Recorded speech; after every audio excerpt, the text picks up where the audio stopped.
సబ్జెక్ట్లోకి వెళ్దాం. జనసేనకు 15 assembly 2 parliament స్థానాలు. ఈ వార్త రాసింది ఆంధ్రప్రభ దినపత్రిక. ఆంధ్రప్రభ ముత్తా శశిధర్ గారు నడుపుతున్నటువంటి పత్రిక.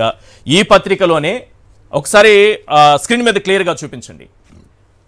15 అసెంబ్లీ సీట్లకు 2 పార్లమెంటు స్థానాలకు పవన్ కళ్యాణ్ ఓకే చేసేశారు. అది కూడా ఆయన ఏంటది కాంప్రమైజ్ అయిపోయారు, ఓకే చేశారు. ఒకసారి స్క్రీన్ పైన ఏంటి, జనసేనకు 17, అందులో 15 అసెంబ్లీ 2 పార్లమెంటు స్థానాలు. ఇది విషయం. ఇది ఒకసారి చూపించండి.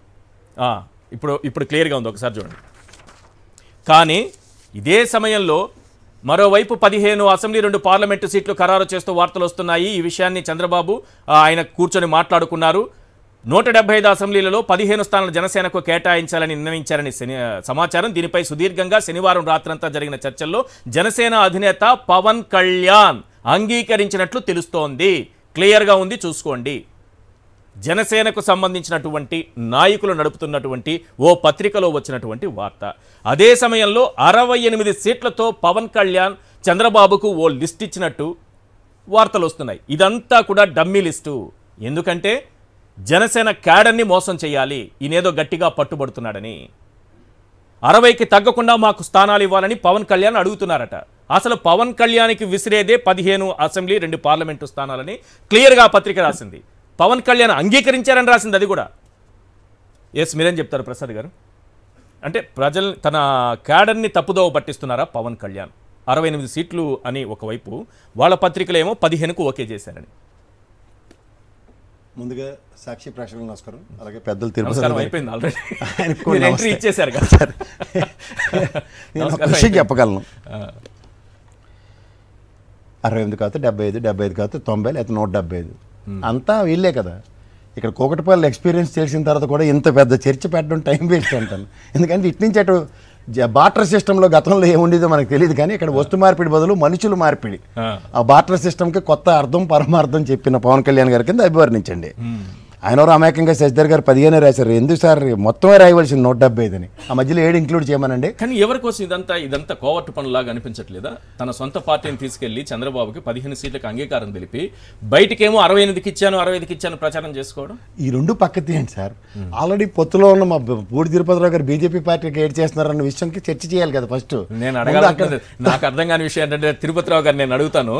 ఇక్కడ 6-7 ఓట్ షేర్, 6 నుంచి 7% వరకు ఓట్ షేర్ గత ఎన్నికల్లో వచ్చినటువంటి జనసేనకి 6% ఎంతో వచ్చింది. మీరు ఎంతో అన్నది అబద్ధాలు ఎప్పటికైనా చెప్పడం మానేంటి సార్. నా దగ్గర మొత్తం వాళ్ళు నిలబడిన లిస్టుల్లో 111 స్థానాల్లో దగ్గర 2000-5000 ఓట్ల కన్నా తక్కువ వచ్చాయి. ఓవరాల్ ఓట్ షేర్ 139లో లింగలింగమని ఆడుతున్న మా చంద్రశేఖర్ గారికి పేర్లు కూడా చెప్పగలను. ప్లీజ్ నేనేమంటానంటే ఒక 6.5%, 7% వరకు జనసేనకు ఓట్ షేర్ వచ్చింది. వచ్చిన దానికి ఇప్పుడు లెక్కేసుకొని ఒక 15 సీట్లు ఇచ్చారనుకోండి. బీజేపీకి 1% కూడా రాలేదు కదా, 0 something కదా. అప్పుడు పాపం వాళ్ళు ఒకవేళ పవన్ కళ్యాణ్ పదే బీజేపీ కూడా కలిసి వస్తుంది అంటే వాళ్ళకి ఎన్ని ఇస్తారనేది నాకు బాధగా ఉంది. వాళ్ళు 175 నిలబడచ్చు, వాళ్ళకి వెసులుబాటు పవన్ కళ్యాణ్కి 15 అంటే బీజేపీకి ఎన్ని ఇస్తారు? 175 పొత్తు వాళ్ళకి, అదే పొత్తు వాళ్ళకి. నీ పన్ను ఇటు తెలిసి నీకు ఇచ్చిన రూట్ మ్యాప్ ఇది, ఇక్కడ కల్లెట్టు, ఇక్కడ మా సంగతి మేము చూసుకుంటామని. సో ఇక్కడ మీకు ఏమవుతుందంటే ఈ పొత్తులు దాని ఆవశ్యకత ఓన్లీ మనం భ్రమ. ఈ భ్రమలో మనం కొన్నాళ్ళ నుంచి వాళ్ళు తాత్సారం చేసుకుంటూ టికెట్లు అనౌన్స్ చేసిన తర్వాత అసలైన పంచాయతీకి ముందు నుంచే ఫీలర్లు వదులుతున్నారు వాళ్ళు, తగడం బగడం అన్నట్టు. సో ఇక్కడ స్వతంత్ర ప్రతిపత్తి కలిగింది ఆ మొత్తం పార్టీలో ఎవరికంటే నాదెళ్ల మనోహర్ గారికి తప్ప ఇంకెవరికి స్వతంత్ర ప్రతిపత్తి లేదు. ఆయన ఒకటే తెనాలి నాదని అనౌన్స్ చేసుకున్నాడు. ఈవెన్ పవన్ కళ్యాణ్ గారు అధ్యక్షుడు ఏంటి కూడా నా సీట్ ఏదో ఇప్పటికి ఆయన అనౌన్స్ చేసుకోలేకపోతున్నాడు. అలాంటి నిస్సహాయ స్థితిలో ఉన్న వాళ్ళు మీరు 15-68 లెక్కలు పెట్టి ఆయన కన్ఫ్యూజ్ చేయకండి. తర్వాత ఏంటంటే ఈ పొత్తులు దాని ధర్మం దాని ఆవశ్యకత, అంటే పొత్తు ధర్మానికి అర్థం పరమార్థం ఆల్రెడీ పొత్తులో ఉన్న పార్టీకి ఏం చేయాలో ఏం చేస్తానో చెప్పకుండా కొత్త పార్టీతో పొత్తు పెట్టుకుని పవన్ కళ్యాణ్ గారి యొక్క పొత్తు ధర్మం గురించి మనం టైం వేస్ట్ చేసుకుంటున్నాం అనిపిస్తుంది. ఎందుకంటే వాళ్ళకి ధర్మం రేపు క్యాడర్ వాళ్ళకి కోఆపరేట్ చేస్తారు సార్ 15 అసెంబ్లీకి ఒప్పుకుంటే. ఎందుకు సార్ ఎందుకు కోఆపరేట్ చేయరు? వాళ్ళు పార్టీ పెట్టిన కాడి నుంచి ఈ నెటిపక్క కోతాట ఆడితే ఆ కోతాట ఆడడానికి వాళ్ళు అలవాటు పడిపోయారు. ఓసారి బీఎస్పీతో పొత్తు, ఒకసారి కమ్యూనిస్ట్ పార్టీలతో పొత్తు, ఒకసారి తెలుగుదేశం బీజేపీతో పొత్తు, తర్వాత మళ్ళీ ఇప్పుడు ఇంకోళ్ళతో పొత్తు, ఇప్పుడు లాస్ట్కి మళ్ళీ బీజేపీతో పొత్తులో అని చెప్తూ కూడా వాళ్ళు ఎవరికి చెప్పకుండా తెలుగుదేశంతో పొత్తులో ఉన్న యువతలు బీజేపీ వాళ్ళకి ఇష్టమే, వాళ్ళ క్యాడర్కి ఇష్టమే. పైపెత్తి వాళ్ళు ఏమైనా మాట్లాడితే మీరు అందరూ కోర్టులు నేను నమ్మనంటండి. అవును, ఇన్ని బాధలు వాళ్ళు పడవలసిన అవసరం ఉందా? దాని బదులు ఏంటంటే మనోడు ఏడ్ చేస్తే అదే రైట్ అనుకుని అయితే ఓకే అనుకుని వెళ్తున్నారు. F2 సినిమా ఫ్రస్ట్రేషన్ సినిమా ఇది ఉంచండి, అలా అంత అయితే ఓకే టైప్ అయిపోయారు వాళ్ళు. సో ఇప్పుడు ఇందులోంచి మీరు ఏం సాధిస్తారు అన్న దగ్గర ఇందాక మా తిరుపతిలో ఒకరు గురుగారు భలే చెప్పారు, ఎవరు ఆర్కే గారి గురించి, మునిగిపోయిన నావా అన్నది. అట్లీస్ట్ అది నావా, దానికి నీళ్లుంటే మునిగిపోతుందని తెలుసు. బీజేపీ పార్టీకి అసలు ఏటుందో కూడా వాళ్ళకే తెలియదు. ఉన్న వాళ్ళందరూ పారాచూట్ బ్యాచే. మళ్ళీ మా సార్కి చాలా కోపం వస్తుంది ఆ మాట కనుక చెప్తే, పారాచూట్ బ్యాచ్ కల్లా వాళ్ళు అధ్యక్షులు అయిపోయారంటే. ఎందుకంటే ఇలాగ ఆర్ఎస్ఎస్ పుట్టుకతోనూ బీజేపీ భావాలతోనూ సైద్ధాంతాలతోనూ కట్టుబడిన అలాంటి అంతర్గత అంశము. కాకపోతే ఆ పార్టీ నిజంగా ఆ పార్టీ కోసమే పనిచేస్తోందా లేదా అండి, అది ఇప్పుడు చేయదండి. అది ఒక పక్క వాళ్ళ యొక్క ప్రభావంతో ఇక్కడ మనం సర్వే అవుదాం అన్న కాన్సెప్ట్కి తెరలేపుకుంది బీజేపీ. వాళ్ళు అంతటి వాళ్ళు స్వయం ప్రతిపత్తితో గెలవము. అదే అడాప్టబిలిటీ 6 నెలలు సావాసం చేస్తే వాళ్ళు వీలవుతారు అన్నట్టు పవన్ కళ్యాణ్ గారికి ఆ విషయంలో జ్ఞానోదయం ఏంది. నాకు తెలుగుదేశం లేకపోతే నేను గెలవలేను అన్న విషయం. ఓకే, నేను పైకి బీజేపీతో పొత్తులో ఉంటాను కానీ తెలుగుదేశం లేకపోతే గెలవలేను, అది ఒక పబ్లిక్ ఫోరంలో పబ్లిక్ డ్రైవ్స్లో అడ్రస్ చేస్తూ చెప్పాడు. సో దాని అర్థం ఏంటి, పేరుకి మాత్రమే పొత్తుతూ ఉంటా బీజేపీతో, కానీ నేను గెలవాలి, నా రాజ్యాధికార సాధన, నేను స్వార్థ ప్రయోజనాలు పరిరక్షించుకోవాలంటే అంతర్గతంగా తన పార్టీ నాయకులతో అన్నటువంటి మాట, కొంతమంది నాకు చెప్పినటువంటి మాట ఏంటంటే, మనం ఒంటరిగా వెళితే నాతో పాటు ఎవరు గెలిచే అవకాశం లేదు, టీడీపీతో పొత్తు పెట్టుకుంటే మనం కనీసం 1-2 స్థానాల్లో గెలిచి అసెంబ్లీలో ప్రాతినిధ్యం అనేది సంపాదిద్దాము అని చెప్పారట. అంతేనా? అంతే. ఇది కరెక్టేనా? అందులో నేను ఒకడిని ఉండాలి, అందులో ఆయన ఉండాలా? ఆయన సీట్ ఎవరు ఖరారు చేస్తారు, ఎక్కడి నుంచి పోటీ చేయాలని ఆయన డిసైడ్ చేసుకుంటారా, చంద్రబాబు డిసైడ్ చేస్తారా? నాకు మళ్ళీ నాదెండ్ల మనోహర్ గారికి ఇండిపెండెంట్ కెపాసిటీ ఉంది అక్కడ, నాది తెనాలి అని. వీళ్ళది ఏందో మరి నాకైతే. తెనాలిలో ఆయన మాజీ మంత్రి ఉన్నారు కదా టీడీపీకి, రాజా గారు, రాజా గారు, ఆ కాంగ్రెస్ వాళ్ళ కద్దరు కూడా జెండా ఒకటి వేసుకొని తిరుగుతుండే ఆయన, పాదయాత్ర కూడా మొదలు తిరుగుతూ ఉంటాడు. అది పనికాహార పథకం, నీ పనిలో నువ్వు ఉండి మా పనిలో రేపు లిస్ట్ రిలీజ్ అయినప్పుడు ఇద్దరు కూడా కొట్టుకుంటారా? అది సర్వసాధారణం. ఇంకెళ్ళి ఇక్కడ అక్కడ సెంతమైన విషయం వాడు చూశారు కదా, నా అల్లరి మాకు కావాలి కానీ ఈయనైతే వద్దట. ఓకే, మేము జనసేన ఎవరు చెప్పినా ఓకే కానీ ఈయనైతే వద్దట. ఈయన తప్ప ఇంకోటి ఉన్నాడు. అయితే మాకు అక్కడ మా వైఎస్ఆర్సీపీ సోదరుడికి మళ్ళీ రెడ్ కార్పెట్ వేసినట్టే లెక్క. సో ఇవన్నీ నేను నా పేపర్లో వార్త గురించి చెప్తున్నారు సార్.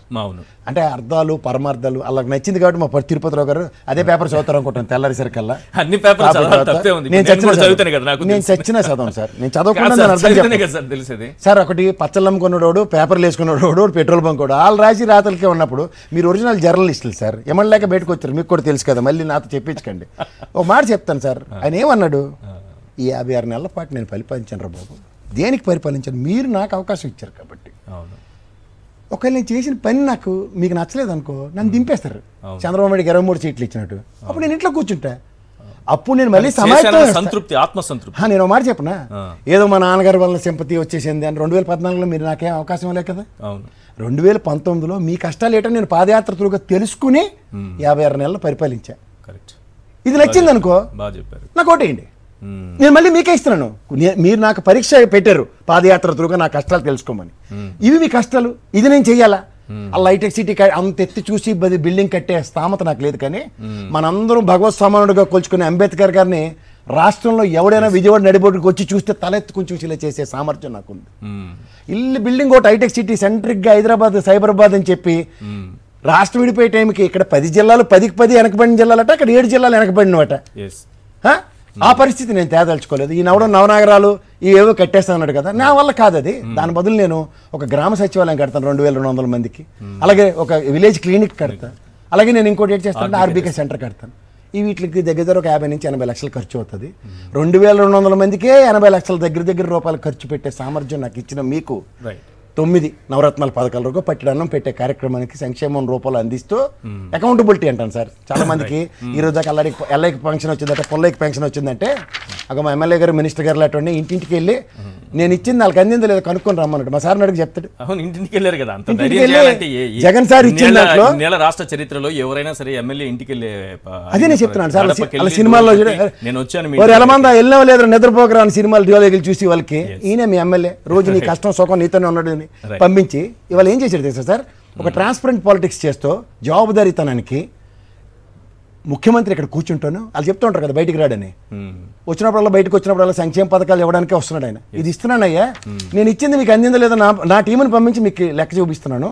ప్రతి 50 ఏళ్ళకి ఒక మనిషిని పెట్టాను మీకు కాపలాదారుడిగా, వీళ్ళతో నీకు సంక్షేమం అందిలా చేస్తున్న దగ్గర నేనెందుకయ్యా మధ్యలో వచ్చి అధికారులు అడవడి దేనికయ్యా, తుఫాన్ అయిన తర్వాత వచ్చాను, తుఫాన్లో నేను పరిరక్షించాను లేదా? గతంలో మీరు విజయవాడలో జ్ఞాపకం ఉందా లేదు సార్ ఈశ్వర్ గారు? Yes sir. ప్రకాశం బ్యారేజ్ గేట్లు ఎత్తారంటే కింద అందరూ మునిగిపోయి చచ్చేవారు. ఇప్పుడు ఆ రిటర్నింగ్ వాళ్ళు కట్టి అలాంటిది ఒక్క వార్తను మీరు వేసారా? ఎందుకు వేసారు మీరు అలాంటివి? చూస్తున్నారు కదా సార్, అక్కడ ప్రజలు అంటే ఆ విజయవాడ డెవలప్మెంట్ మీద చంద్రబాబు ఖర్చు పెట్టింది ఎంత, అక్కడ ఈ ప్రభుత్వం వచ్చిన తర్వాత ఖర్చు పెట్టింది ఎంత అన్నది అక్కడ ప్రజలకు తెలుసు. మీకు మాట చెప్పనా, డెవలప్మెంట్ కళ్ళతో చూస్తున్నారు వాళ్ళు. గతంలో మా తిరుపతిరావు గారు లాగా మా మిత్రుడు బాగా చేశారని ఏమనంటే కనకదుర్గం ఫ్లేయర్ గురించి చెప్పారు, ఎందుకంటే కేంద్ర ప్రాజెక్ట్ అది. మరి పూర్తి తిరుపతిరావు గారు వచ్చారు, పోలవరం వచ్చారు, ఎందుకు మాట మారుస్తారో నాకైతే అర్థం కావట్లేదు. ఇవన్నిట్లోంచి సమాధానం ఏంటంటే ప్రజలు, దాని ఆవశ్యకత, ప్రజలతో మమేకమైన ఒక ముఖ్యమంత్రి జవాబుదారీతనం ప్రజలను అడుగుతున్నాడు. ఈ భౌగోళిశాలలో కాదు, ఈ ఒడియా వ్యాపారం అవసరంలే. అరే నేను పని చేసినాను, నీకు లెక్క ఇచ్చిన 2,44,000 కోట్ల సంక్షేమం ఫలాలు మీకు అందించా. ఒక స్టేట్ 1 year బడ్జెట్ అండి అది. రైట్.